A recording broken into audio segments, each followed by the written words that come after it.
All right, The Witcher. Yes, I've seen the requests. Stuff takes time. All right, so The Witcher is a series on Netflix that is based off of the Witcher books, which the games are also based off of, but as I understand, this series is based off of the books, not necessarily the game. And it's this medieval world with magic and warring kingdoms, basically hitting at the time where they're like, all right, people totally need that Game of Thrones fix, and there's no Game of Thrones. In fact, they've needed a Game of Thrones fix since before Game of Thrones actually ended, if we're being honest. So it's a good time for The Witcher, and the meat and bones, like the heart of the series for me, it's the characters. Geralt, he's a Witcher, which I don't know much about Witchers. As I understand, they're kind of magical mutant people that people actually don't really like, and there's not a lot of them anymore, I say, from what I understand, because, all right, hold on.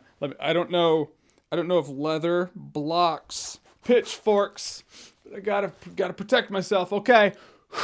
Can't believe I'm gonna say this.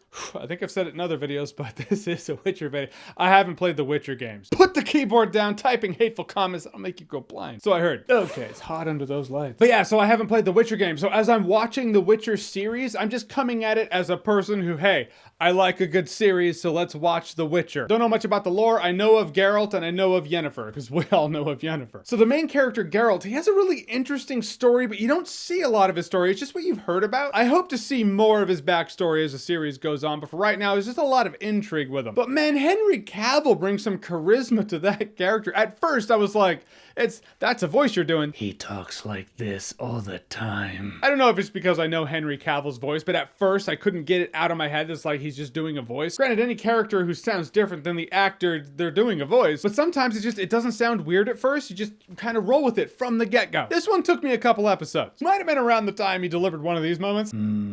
Fuck. That was probably before that, but that's a marker. That's one of those moments you point to like, look, that's why he's epic. It cracked me up. Actually, this series, if I'm being honest, took me an episode or two to actually get into. The first episode, I was like, all right, well, that episode happened, but I heard the show's good, so I'll keep watching. But at a point, just the charm of the whole series and the intrigue of the characters, it hooked me, and that's what does hook you. In fact, the character I loved most is definitely Yennefer. No offense, Henry, you're still a snack. We all know that. Which I guess also he's a big video game nerd, and he's a fan of The Witcher, and that's why he took the role. That's amazing. But Yennefer was great, and her tragedy is really the heart of the show for me. I guess there was a bit of controversy surrounding Yennefer's storyline. I guess controversy might be a strong term.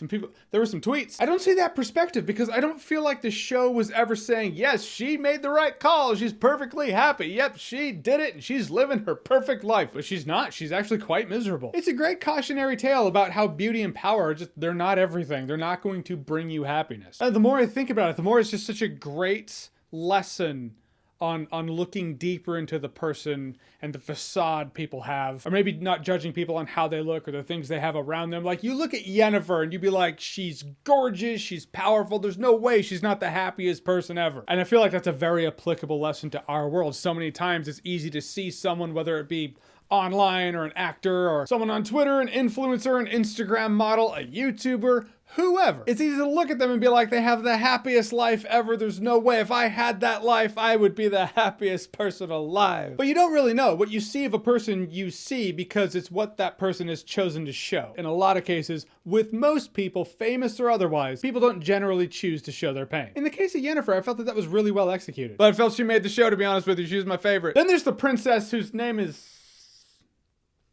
Princess? Siri. Like the Apple AI. Look, to be honest with you, I thought she was good in the show, but her storyline always it made me feel like I wasn't with the party right now. It's like, imagine The Witcher is a party and Geralt and Yennefer are in there, man. They're in the heart of it. They're dancing on the bars. The music's going.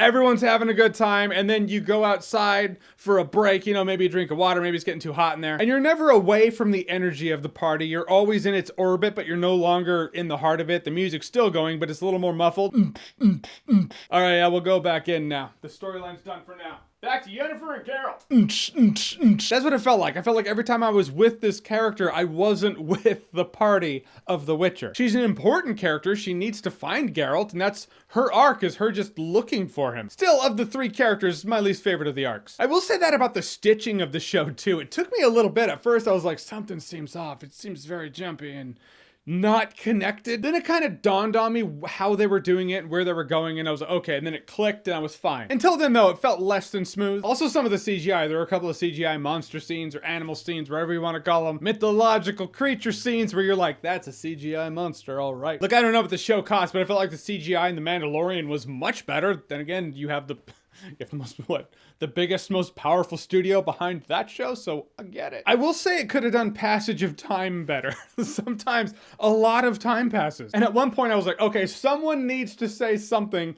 And to their credit, they did. There was a throwaway line. The person's like, I haven't seen you in this many years. I was like, okay, it's been that long. But even some other times, especially with Yennefer, she goes and talks to this person and goes and talks to that person. I'm like, I don't think those two locations are near each other, are they? So did weeks pass, months pass, days? Did she fucking teleport? I didn't really know because the show didn't tell me. So passage of time is one of the show's flaws. But in the end, I had a really great time with The Witcher. They did such a good job at portraying likable and charismatic yet flawed characters on screen. I mean, it's not as though The Witcher Season 1 is some Game of Thrones replacement for Game of Thrones when it was at its peak. I mean, keep those expectations in check, but in its own right, it's a really entertaining fantasy epic with really charismatic characters and actors who make them so. Make it so! It's like I can't say that without saying it that way. The enjoyment I had with The Witcher vastly outweighed the flaws. I'd like to see where they go with it. That's the rule, you know, leave the audience wanting more, and by the end, I was like, I definitely am salivating for more Witcher. All right, so The Witcher on Netflix, have you seen it? What did you think about it? Have you played the games? Did you like it? Have you not played the games? Did you still like it? How did it compare to the games? You know what I'm trying to ask. Whatever you think, comment below, let me know. And as always, if you like what you've seen here and you want to see more, click right here to see more.